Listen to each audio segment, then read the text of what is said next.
Lagi-lagi pandemi mengakselerasi transformasi digital dan memacu inovasi di berbagai organisasi, tak terkecuali Bank BRI. Beruntung, BRI telah memulai transformasi digital jauh-jauh hari, yaitu pada tahun 2017. Perubahan akibat pandemi pun dapat segera diantisipasi, misalnya kenaikan transaksi digital.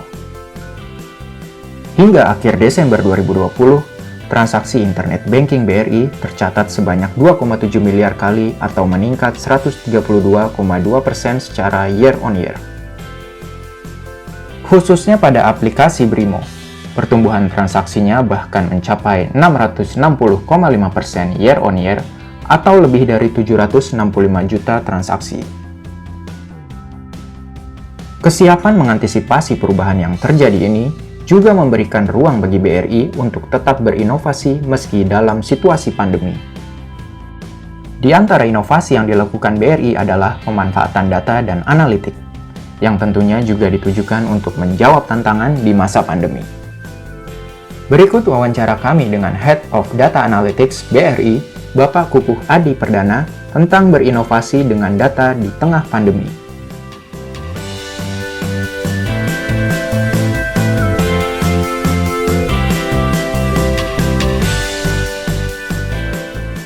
Di sini bertugas untuk mengelola data dari seluruh BRI, itu kami kelola, dan jika diperlukan juga kita meng-acquire beberapa data-data dari eksternal untuk kita kelola di dalam di divisi Enterprise Data Management ini juga, Bu. Nah, selain kita mengelola data, kami pun juga menyajikan data tersebut menjadi beberapa format gitu, dan tentunya juga kita mengatur dari sisi tata kelolanya bagaimana, dari sisi security dan privasinya bagaimana. Itu pun juga menjadi tugas dan tanggung jawab dari divisi EDM, Bu. Seperti itu.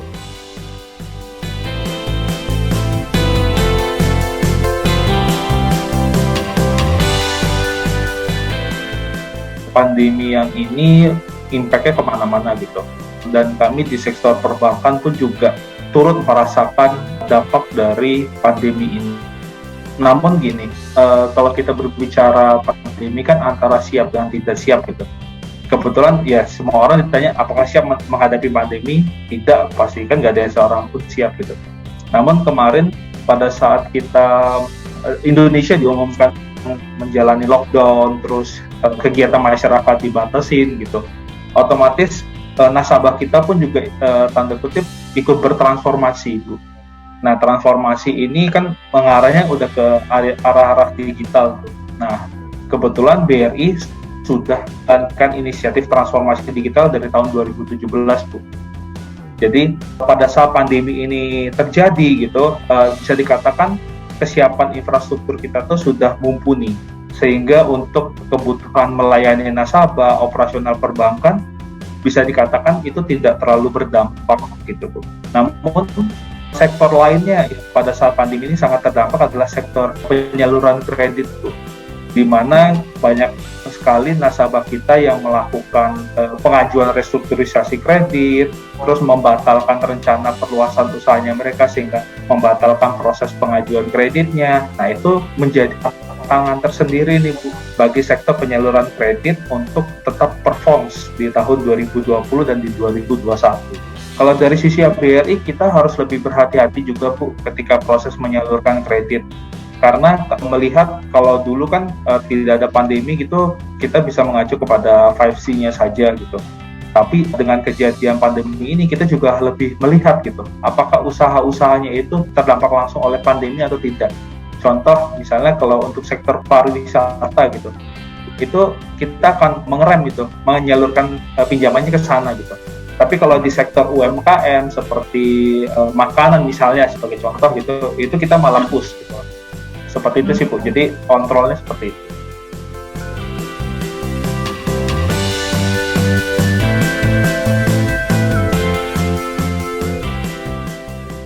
Kita melihat data itu adalah suatu aset yang besar dan bukan besar saja sih, malah jadi tidak ternilai gitu bagi kami di BRI. Salah satu contohnya adalah misalnya nih data nasabah gitu. Saat ini kita sudah tercatat lebih dari 100 juta nasabah aktif bertransaksi di Bank Rakyat Indonesia gitu. Nah, ini mirip dengan peribahasa data is the new oil gitu. Artinya ini adalah aset gitu yang tertanam di dalam diri kita gitu. Ketika kita bisa mengekstrak gitu, kita bisa memanfaatkan untuk memboosting bisnisnya kita. Nah, peranan analytics ada di sana gitu. Jadi data nasabah dan berikut transaksinya dan turunan-turunan data lainnya itu kita ekstrak. Kita ekstrak menjadi suatu bahan bakar yang bisa kita gunakan untuk boosting bisnisnya kita. Sebagai contoh misalnya untuk yang berbicara sehubungan dengan penyaluran kredit gitu. Jadi kita coba sekarang lebih mengefektif dan proses penyaluran kredit supaya kita tahu nih nasabah seperti apa sih yang perlu kita salurkan pinjaman, nasabah yang seperti apa sih yang memiliki possibility dia lebih tertarik diberikan pinjaman dan pinjaman itu benar-benar digunakan sebagai usaha gitu. Seperti itu Bu, kita memanfaatkan analytics-nya. Sebelumnya tadi saya sudah bercerita bahwa ketika kita menyalurkan pinjaman di saat seperti ini di kala pandemi, kita harus memilah-milah gitu, kita harus selektif gitu.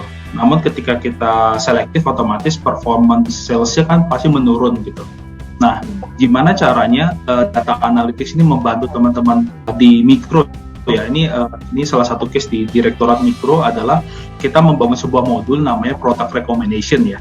Product recommendation itu sesuatu hal yang common lah di industri gitu, memberikan rekomendasi sehubungan dengan produk gitu. Namun di sini kita membungkusnya, kita berkreasi karena BRI menjadi agent of change dari Kementerian BUMN untuk menyalurkan dana, bantuan kayak bantuan sosial, bantuan produktif usaha mikro dan sebagainya gitu. Kita gunakan data-data nasabah seperti itu, data-data nasabah bansos, data BPUM itu untuk kita jadiin targeted marketing gitu. Nah, dari sana kita bisa mempelajari behavior-nya mereka, behavior transaksinya, behavior spending-nya. Benar nggak sih nasabah-nasabah ini menggunakan dana tersebut untuk produktivitas gitu?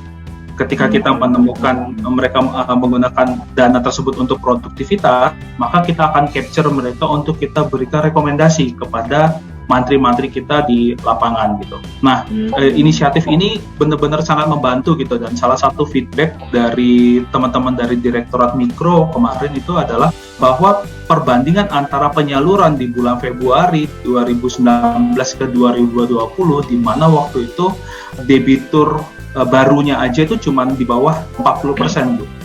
Nah, sekarang dengan mengimplementasikan product recommendation itu solusi yang kita tawarkan, nasabah barunya sendiri dibandingkan 2020 ke 2021 itu meningkat menjadi 60% gitu.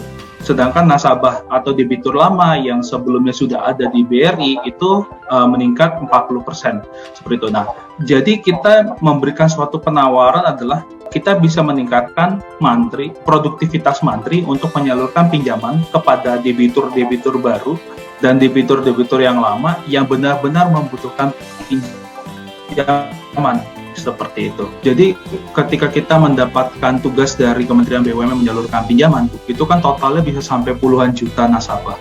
Namun kalau misalnya kita dengan tutup mata aja nih, puluhan nasabah kita kasih mantri di lapangan gitu.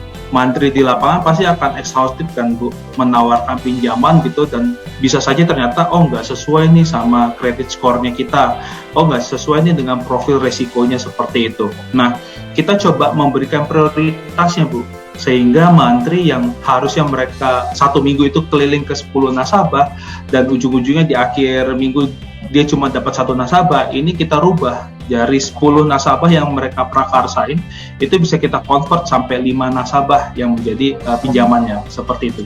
Jadi kita bisa boosting penyalurannya dengan cara kita memberikan list prioritas gitu.